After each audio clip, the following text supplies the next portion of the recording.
BBC Radio Oxford 95.2 FM. It's the afternoon show with me, Jo Tunis, and we're here. It's Friday. We've done the week, and what have you got to look forward to at the weekend? 8459 311 111, the phone number. The text 07786 200 952. And whilst you're at it, we'll be able to play It Takes Two. We will be able to find out why plastic is not good, according to a tame lady by the name of Lynn Jones, who's on a crusade against plastic bags at the moment. Now, if you're going to be heading out this weekend to do your weekly shop, my next guest might want to have a chat with you before you start packing away your groceries in one of those thin plastic bags that supermarkets offer you for free. Lynn Jones is from Tame and is here with a message that plastic is drastic. Welcome to the show, Lynn. Hi. Thanks for coming in. Now, what turned you onto the subject of plastic bags?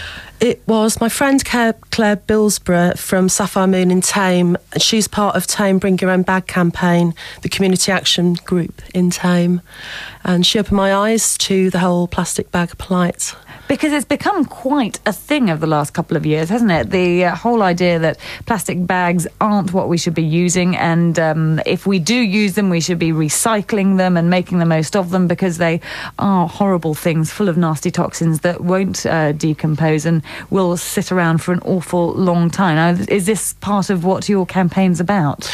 Yes, it was Rebecca Hoskin that made the BBC documentary Message in the Waves that kind of sparked all this off, and she made her town of Modbury go completely carry bag free.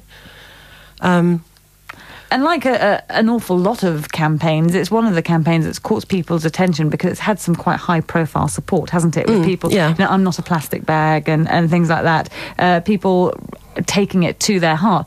But I suppose it's quite a hard one to break, because plastic bags in particular are such a part of our everyday life. Yeah, it's laziness, and it's just the whole absurdity of our use of plastic. I mean, I remember when I was a teenager, I got into a conversation with somebody about their grandma saying that she was absolutely barking mad for washing her plastic bags and hanging them to dry. Mm-hmm. And you think, well, it is crazy, because we can do without them. We don't need them. You know, there are other ways. And there used to be other ways. We did without them before. We can do without them again. Now, in particular, supermarkets, I think, are seen as the big culprits, aren't they? Because the quality of their plastic bags is quite nasty. It's thin. They obviously produce them very, very cheaply because they know they're going to get through thousands and millions of them as people do their daily shop. But other shops do offer you plastic bags, but they seem to be better quality plastic bags. Are there good plastic bags and bad plastic bags? I think the thicker ones would last longer, but I don't think there is such a thing as a good plastic bag, because plastic's just poisonous, and it just makes a mess and poisons the world. It's just really bad. It's just totally unnecessary. So tell us a little bit more about that, the sort of the aspects of the plastic bag, because most people wouldn't think anything of it. It is just something that's there, but you reckon, and you know, that they are actually providing, you know, some hazards to our life, aren't they? Yeah. I mean, last year UK consumers used about 10 million bags. That's an average of about 8 bags per person per week. The fact is that they will biodegrade, but that will take a lifetime. It'll outlive all of us, really. They've been around for about 50 years, and they haven't decomposed. They haven't composed yet. So what would your message be on the bag front to people? Because people still need to use them. Well, people still used to use something, you know, your pocket, or, you know, a bag that's going to last 5 years or 10 years.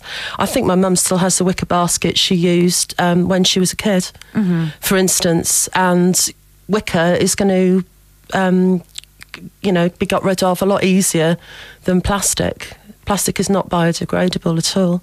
Now, you're actually studying, is it a master's degree? A master's degree at Oxford Brookes. At Brookes. And you've actually combined your Plastic is Drastic movement with this. What's the course you're doing, and how have you worked them in together? I'm on the MA programme for Contemporary Arts and Music, and I've used the YouTube channel Plastic is Drastic, which I set up as a live place to show my work. So networking happens, and other people contact me. You can see other work that other people are doing environmentally, and it's just a great place. And how long have you been doing that? The actual channel has been set up for about 6 months. Yeah, about 6 months now. I think. And how many films have you made in total? Because I was on there this morning when I knew you were coming in. I thought I'd have a look, and there's one in particular that I want to talk about in just a moment. Okay. But how many films have you made, and what are the themes that they cover? I've made about 10 films. The themes cover, there was one, my friend Clara I spoke about earlier, she was interviewed by Radio Oxford, and I used that as a base for one of the films. Some of the others are just showing the complete absurdity and harking back to the grandma I spoke about earlier, hanging bags on the line, things like that. Mm-hmm. And the one that I did really enjoy was the one that actually took a look at plastic bags being something of value, with an Antiques Roadshow theme to it. And you actually had John Bly from the Antiques Roadshow in your film, didn't you? Yeah. Just explain for people who haven't had the chance to see it, what the film is about, and then I'd love to know how you got him involved. The film is about an idea that if plastic bags are banned within the next couple of years, which I really do believe that they will be, that certain bags, maybe from Harrods to certain designer shops, things like that, will actually be worth some money because they won't be around anymore. So the whole film with John Bly is a spoof appraisal on the price of plastic bags and how collectible they are. But the funny thing is that people actually believe it and they think that it's true, and these bags are worth that amount of money. So Antiques Roadshow is being bombarded by people with plastic bags wanting to know why theirs isn't worth 40 quid. Oh no, I hope not. How did you get him involved? Was it something that he was aware of, the whole plastic bag issue, or was it more from his professional capacity that you used him? A mutual friend put us in touch to do a little bit of work together, and I thought by meeting him it'd just be a fantastic opportunity to ask him to make this piece of work with me. I actually drove to Didcot to pick up some the plastic bags as well, so there was quite a lot of organisation involved, but he was just fantastic. He really was. And it was. I mean, it was a great little film, and it was quite funny, as you were making the point there that if you stop producing these things, they then start becoming something of value. Yeah. And I suppose it is a feasible thing that, in years to come, people still do. There's an awful lot of kudos, isn't there, about having a Harrods plastic bag? Yeah, absolutely. But at the moment, they are a plastic bag, and they don't have any value per se to them. What about recycling of bags? Because although it would be lovely to outlaw them completely, which is your point of view in particular, there is also the argument that there are an awful lot out there already, and people can sometimes find it very time consuming to do the right thing for everything all the time. So for the bags that are out there, and for, let's say, a more moderate path forward for the future of the plastic bag, what would your angle on that be? Well, I think you have to think long and hard about it. I mean, I don't think that you should use them at all, because when you go and you think you recycle them in supermarkets, they're actually sent to landfill. They're not actually recycled, those bags. I think there's only about 3 plants in the whole of the country that do actually recycle plastic bags. The rest of them just recycle bottles.